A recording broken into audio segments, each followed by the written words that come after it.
Hey, what is up guys? Alex here from Tech Inspected coming to you with a full review of this guy. This is the Oppo A57 4G. Not to be confused with the Oppo A57 5G, which has a Dimensity 810 processor if I'm not mistaken. This is a budget smartphone priced at 8,999 pesos with a Helio G35. Now, you might notice that the price is a little bit higher than most Helio G35 phones, but this is Oppo after all. So we do have a 6.5-inch IPS display 720p with a dewdrop notch which allows for the 8 megapixel selfie camera in front, and then we have a 13 megapixel main camera and 2 megapixel depth sensor at the back. This has this kind of unique Oppo design with this little, I don't know, it looks like a cassette tape part of the camera module. Anyway, Android 12 with Color OS from Oppo, and it has 4 gigs of RAM and 64 gigs of storage. What's interesting here is it has IP rating. It has actually IPX4, I believe, which is water splash resistance, and IP5X, which is dust resistance. So very interesting. Plus, it has stereo speakers. So kind of an interesting bit of feature set for a entry-level budget smartphone, priced at a little bit higher than usual, 9,000 Philippine pesos or about 170 US dollars. So, is it good? Would you want this as a budget phone or a slightly upper budget phone? Let's check out in the full review just after this. But before we get to that, like, comment, and subscribe, please. See you in the review.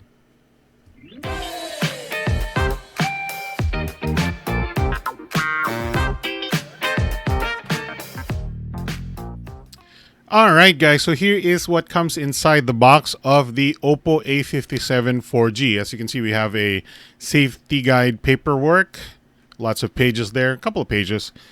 SIM ejector tool quick guide, which has more pages than the safety guide. See there. We have the box itself. We have a silicone case for the phone itself.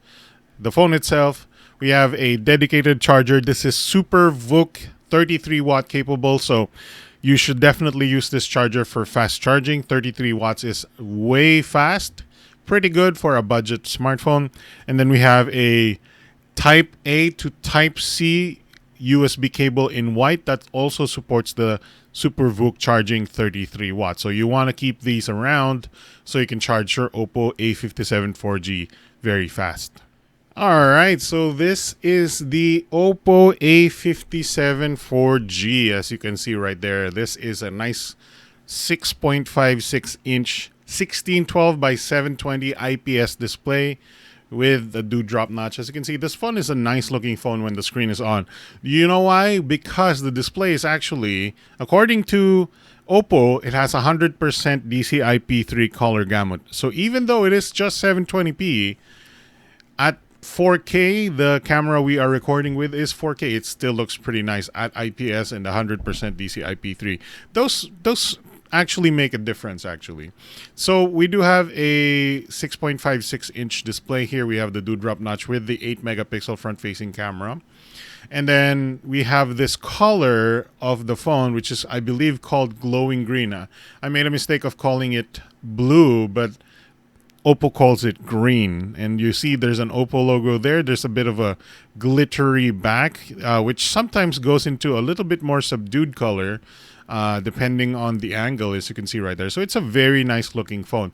And these are, traits that Oppo usually have. They have a very interesting flair for the dramatic sometimes when they're in their designs, and I do like this. It is a little bit more subdued though when you put the case on, but I'll show you that later. Anyway, we have 2 cameras on the back. Unfortunately, you can only use one. We have a logo there that says AI camera, and then we have the LED flash. One of these, which I believe this is the 13 megapixel main rear camera, and then probably this one is the 2 megapixel depth sensor camera. You can only really take 13 megapixel shots. The depth sensor is used for portrait shots. On the right side, as you can see, the edges or the corners or the sides of the phone are flat. It kind of reminds you of I believe it's for previous generation iPhone, but whatever. Let's try and get that in focus. This is the power button on the right, which also serves as a very thin fingerprint scanner, which actually works quite well. And then on top we have nothing. And then on the left side we have the volume rocker, which is individual, not a seesaw volume rocker. And then we have a triple slot, so dual 4G SIM slots and a micro SD card slot, which is nice that we have a dedicated micro SD slot. So you can see, and then on the bottom we have a lot of things here. We have the Type-C port for charging and data transfer. It does not support display out because those are exclusively for high-end smartphones. We have a pin for a microphone. We do have a 3.5mm headphone jack, and then a loudspeaker. This phone in particular has actually stereo speaker pair. So it uses the earpiece for calling as another speaker when you're playing back music or video. So it is a hybrid speaker pair. As far as the design goes, I've mentioned this before, Oppo has a bit of a flare, and I do like this. 100% DC-IP3 for the display is very nice. As you can see, it is a very nice display. I could tell you a little bit about the display. I could tell you that it is pretty good. However, I do notice a little bit of ghosting, as you can see there as I scroll. I don't know if the camera is picking it up, but there's just a minor bit of ghosting. You will notice that on slightly slower refresh displays, as you can see maybe after I go home. You can see the Facebook window slightly ghosts back to its icon right there. But anyway, otherwise it is a really nice display, and you can see that it's running at 60 hertz, so nothing to complain about here. 60 hertz is perfectly fine for a lot of budget phones and whatnot, and this is I consider this a budget phone, particularly because it is a Helio G35 processor. Technically it's sort of upper budget smartphone, upper budget price, because it is 9,000 Philippine pesos. But we'll talk about that later. Anyways, that is the design. Let's check out the speakers in just a bit. All right, quick speaker test here. The microphone that I'm using is over here, about a foot away from the actual phone. It is a pretty decent speaker. I'll show you it right now.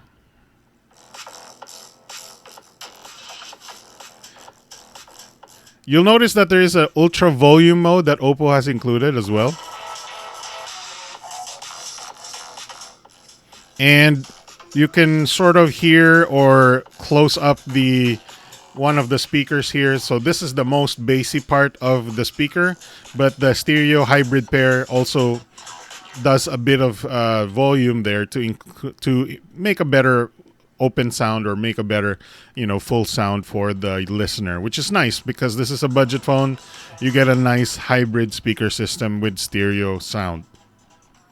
I mentioned before that Oppo rates this with an IPX4 splash resistance and IP5X dust resistance rating. That gives you a little bit of peace of mind when it comes to using it in the rain, or maybe in the sand, or in the beach, which probably is where most people who use Oppo phones, or even this kind of phone, is going to bring it to a beach, or maybe a pool or whatnot. So I guess that's a pretty nice feature for a budget phone. As you can see, we do have a side fingerprint scanner. It works pretty well for me, even though it is a very thin fingerprint scanner. So yeah, no complaints there. All right, so this is the user interface of the Oppo A57 4G. It's running Android 12 with Color OS. I forgot the version, so let's go actually check the version number here. The version number is, of course, Android 12 with Color OS version 12.1. It's pretty nice. I do like it. You can enable the app drawer. By default does not have an app drawer. All of the usual user interface navigation is there. All the necessary things that you want is there. Scrolling is pretty good. Oppo makes decent user interfaces, and thankfully you can enable the app drawer. As you can see, it's a nice looking interface that is relatively smooth. No complaints here.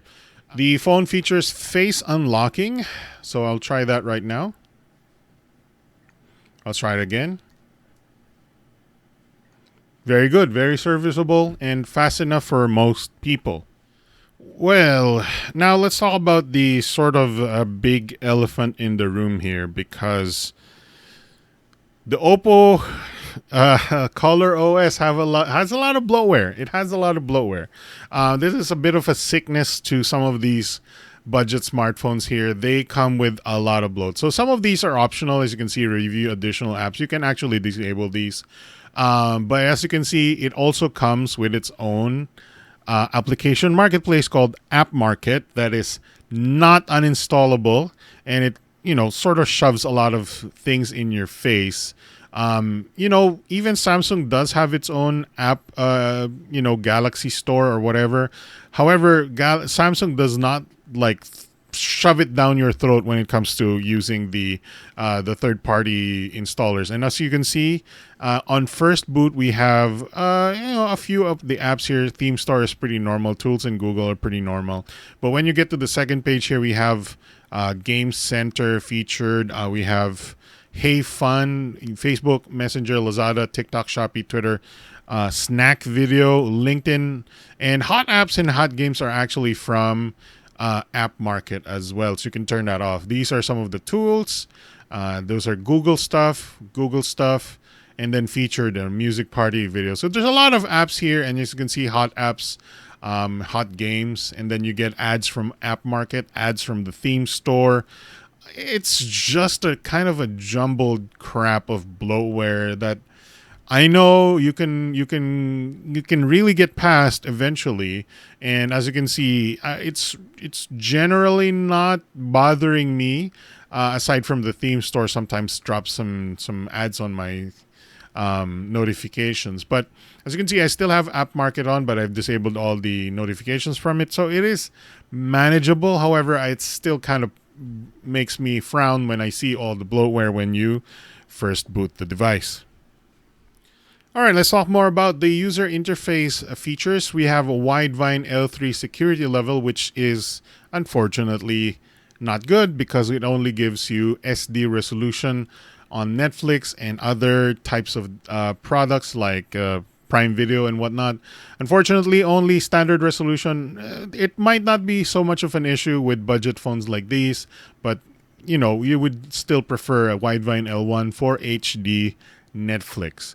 In terms of sensor, we have pretty much everything that comes with most phones except for temperature and pressure, which don't come with most phones anyway.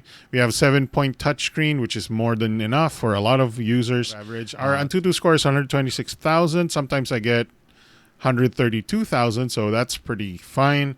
I did that's for performance stuff. I'll check that out later. Another user interface feature of the Oppo A57 4G is it has this Game Center type thing, which has these options. You can even go pro gamer mode.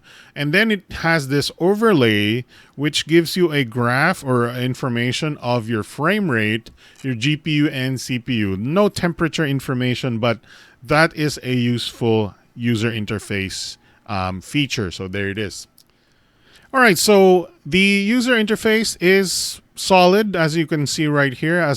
This is the user interface you would get even with higher end Oppo phones. But the nice thing about this is that it multitasks quite well. We have 4 gigs of RAM on board. As you can see, it's loading Twitter right now.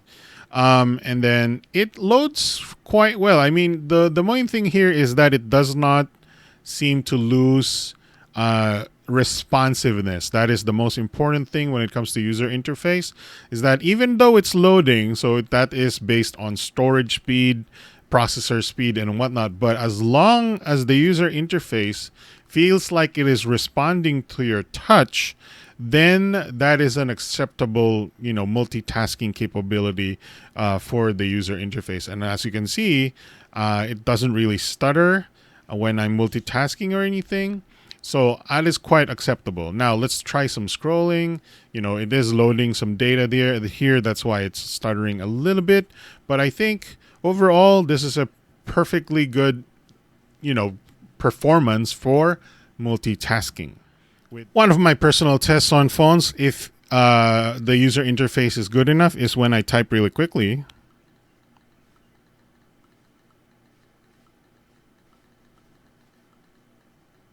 That it does not miss any of the touches, and you can see it does not miss any of my touches. The response maybe slightly delayed by like a few extra milliseconds compared to other smartphones with maybe 90, 120 hertz displays.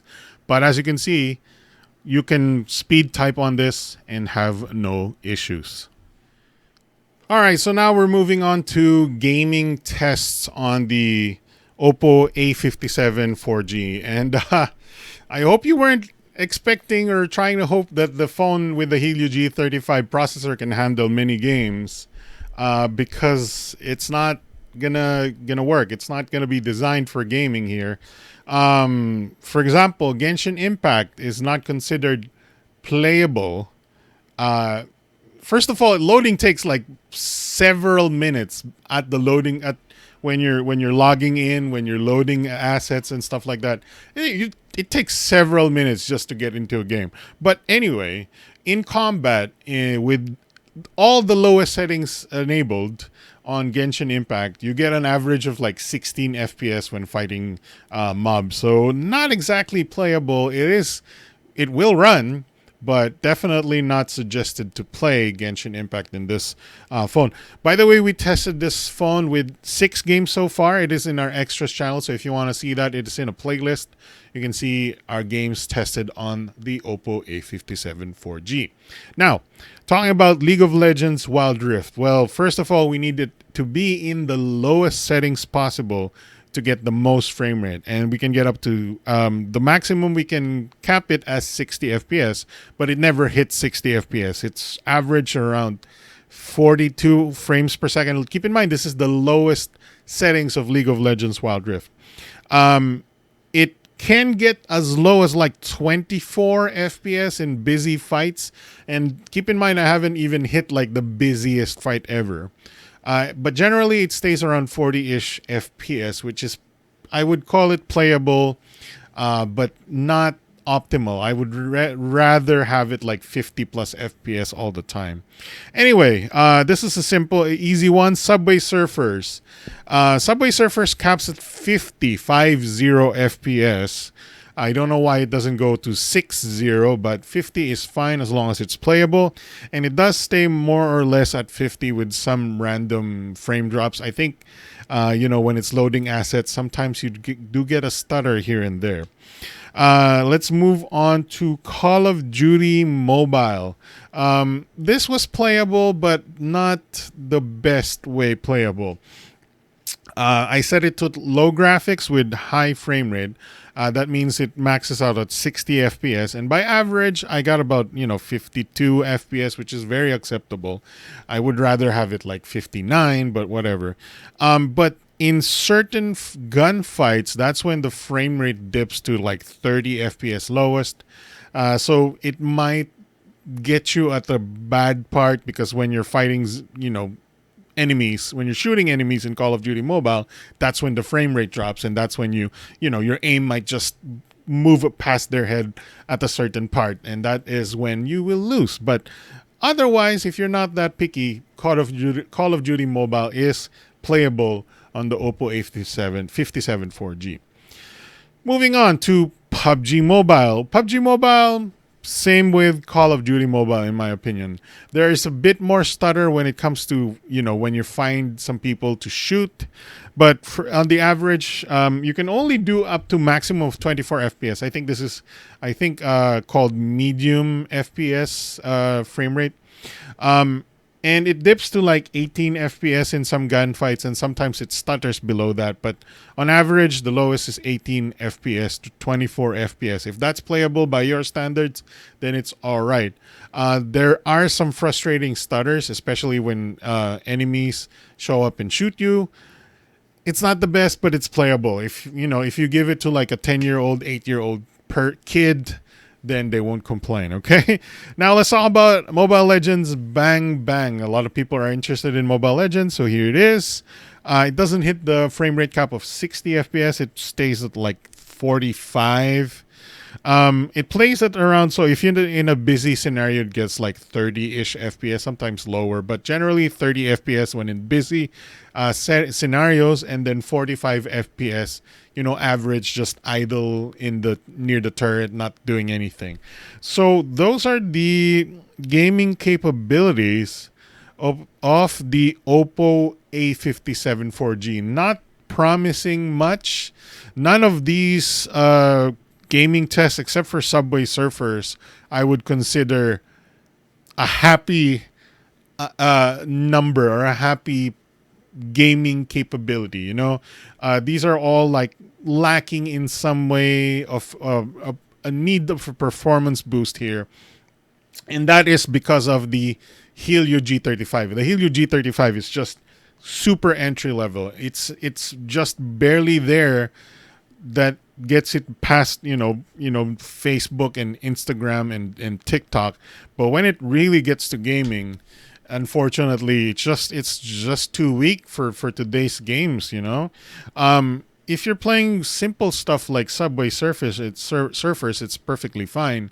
But anything bigger than that, you'll expect some frame drops. You're never gonna hit the 60 FPS cap, and that's just how it is. And I hope you're not buying the Oppo A57 4G for gaming. Just maybe you want something on the side, and that gaming is not your priority. But there it is. There's the gaming capabilities of the Oppo A57 4G.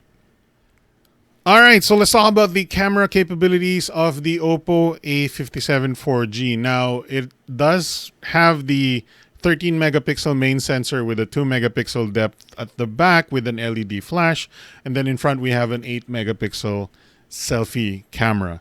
One thing I will mention, though, is that the app that Oppo has for their camera, it is very nice, and the shutter is very responsive. So that is one thing that sometimes other phone manufacturers have a problem with, is just having a nice, fast app for taking photos, which is very responsive. So that's nice. When it comes to video, it records 1080p 30 from the main camera and the selfie camera. 30 FPS only, no electronic image stabilization.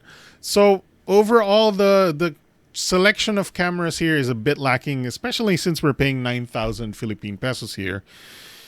At 9,000 Philippine pesos, sometimes you expect 64 megapixels sometimes, or even like an ultra wide or a macro camera. But in this price point, Oppo sticks with their single, lens in the back and single lens in front.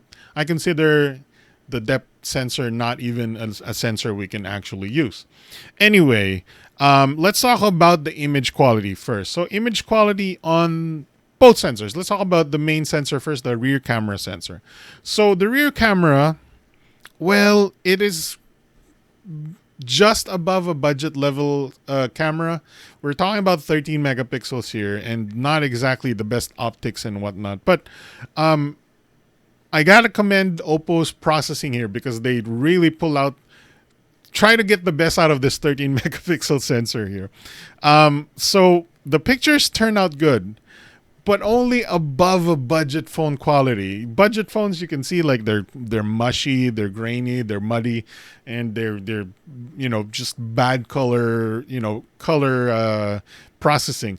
Oppo's color processing is really nice. However, most photos from the Oppo A57 4G are kind of washed out. In some cases, you get really sharp photos in good lighting condition, in really like noontime lighting conditions. It's really tack sharp, and I gotta commend Oppo for that. But anything other than noontime, it gets pretty mushy. But overall, a lot of the photos, even during noontime, the photos are a little bit subdued. The saturation is just maybe 3 shades lower punchiness than you would expect from these from a lot of camera phones. Even Oppo higher end phones have more punchy colors than this, and that it just attests to the fact that these sensors are not really high end sensors, 13 megapixel and 8 megapixel. That being said, the selfies, in some cases they can actually shoot pretty nice photos, so I do commend Oppo. And like I said, it does hit some really good shots sometimes, which I really like, and some are very shareable. But it's like out of 10 photos, you get 2-3 good ones out of 10, because the rest are like slightly blurrier than you would like. Blurry because it has to have an extended shutter speed. It does have night mode, so night mode photos are just slightly better than their non-night mode counterparts. It crops in a little bit just because it's night mode. They're trying to stabilize the long exposure and whatnot, but it's serviceable and you can definitely take night mode photos with it. That's fine. Anyway, let's talk about video quality. Well, it really hurts that there's no electronic image stabilization here. The video quality is very similar to their photos, except it is shaky when you move because there's no electronic image stabilization. I'd say their video is serviceable, usable if you really need it in a pinch, but having no electronic image stabilization limits your ways of using the video by not making you move around and not making you like walk and talk and whatnot. You just static video standing in one place. So there you go. That is the camera review of the Oppo A57 4G. All right, so let's talk about the battery capabilities of the Oppo A57 4G. Sorry, 4G. Now, the Oppo A57 has 5,000 milliamp hour battery, which is pretty standard for a lot of these phones these days. If it's less than 5,000, that's below average these days, you know. But the Oppo A57 with the Helio G35, not a very power-hungry processor, it gets up to like 2 days of general use for me. Now, that being said, it's a 60 hertz display, 720p, so it's even more, you know, less power hungry because the display is not like 90 hertz, 120 hertz, and you're not really like pushing the frames with the gaming capabilities here. So it lasts 2 days for me, so which is nice. General use only. All right. So I tried to do a benchmark on the work battery, but there's some sort of crash that happens or error when I did PC Mark battery test. We don't have a PC Mark battery test. I did do a Genshin Impact 30 minutes highest settings Genshin Impact test. For 30 minutes, from 100%, it went down to 96% battery, which literally means a 30-minute gameplay session of Genshin Impact only costs the battery 4%. Now, this might be a little too optimistic, particularly because Genshin Impact is very hard to play at like low frame rate, and also it might not reflect real-world use, but it's pretty interesting that it only lost 4% for 30 minutes of gameplay.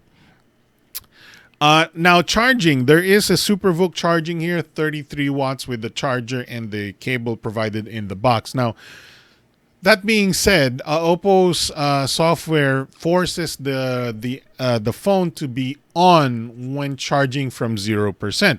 So when the phone is on, it uses up battery power, and so when I tested it to 30-minute charging, it only got to about 53%, which is pretty much similar to a lot of other phones that charge at 25 watts without turning on the phone.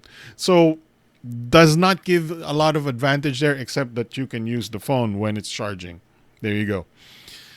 All right, let's talk about the value proposition of the Oppo A57 4G. Now, this being 9,000 Philippine pesos, or about 170 US dollars, that is a bit pricey. That's a little bit high for what you're getting in these specs. You know, you get a single sensor in the back and single sensor in front, a 720 60 hertz display. I do like the color gamut of the display, 100% DCI-P3, and honestly, the Oppo design is quite nice. Now, that being said, Oppo has always been like a premium brand with the prestigious, backing of it, or prestigious standing. So the price point is sort of expected from Oppo. But if you're just comparing apples to apples or apples to oranges, you can find a lot of other brands that offer Helio G95, or maybe even a 64 megapixel camera, or maybe a 90 or 120 hertz OLED for the same price. You know, that really cuts into the meat of the price here of the Oppo A57. That being said, people don't consider those when it comes to, sometimes people prefer the brand, you know. Anyway, things that you might give the Oppo here: it has dual hybrid speakers and an IP rating, which a lot of the other competitors do not have. And it does come with a case. a charger at 33 watts, and then the USB cable, which most phones come with. And it comes with the screen protector in pre-installed as well, which I gotta admit, some phones do not come with anymore, and that kind of really ticks me off. But that is the value proposition of the Oppo A57 4G. All right, so as far as connectivity goes, we have dual SIM 4G with a dedicated micro SD card slot, which is nice. We have Wi-Fi AC 5 gigahertz, which is quite nice for this, budget phone segment. Bluetooth 5.3 as well is higher spec than most competitors. USB-C is also a nice bonus because we need to move on from micro USB. Bluetooth signal and Wi-Fi signal I tested, and they are quite excellent. And then the call quality is good as well. So the A57 4G is it's not a bad phone, but like with most Oppo products, there's a huge premium price compared to most competition. It is an Oppo product, so there's an intangible value of brand recognition and prestige. I've really met a lot of people who only trust prestigious brands because it works for their brand image and gives them peace of mind because they do trust the brand a lot. That said, the phone, based purely on objective merits, is just above average at best. And there's a significant amount of bloatware, which I guess to be expected from a lot of smartphones these days. But I'm still going to complain because I will still strive for no bloatware and consumer protection in where we live. Anyway, for the price, you could expect competition with like Helio G95, G96, 90 hertz, 120 hertz displays with AMOLED, possibly 50 or 64 megapixel cameras with ultra wides and macro sensors and whatnot. But yeah, that is the competition of the Oppo A57 here. But like I said, there are some people who are actually into the Oppo brand and into this design, which, not gonna lie, it is a very likable design. It does also have the IP rating. It does also have the dual speakers and the 100% color gamut DC IP3 display, which I personally think is really nice. So that's basically it. If you like the Oppo brand, you like some of the features here, but not necessarily in it for the gaming, not necessarily in it for value for money, not necessarily in it for the camera capabilities that you can get for other phones at 9,000 pesos. Well, this is for you. If you like Oppo and you think it's cool, then you are the target market for this product. So that is, you should get it. Anyway, that is the review of the Oppo A57 4G. I'm Alex from Tech Inspected. Thanks for watching, and I hope to see you next time. And in case you're watching this at the right time, happy holidays to you. Like, comment, and subscribe. See you next time. Bye.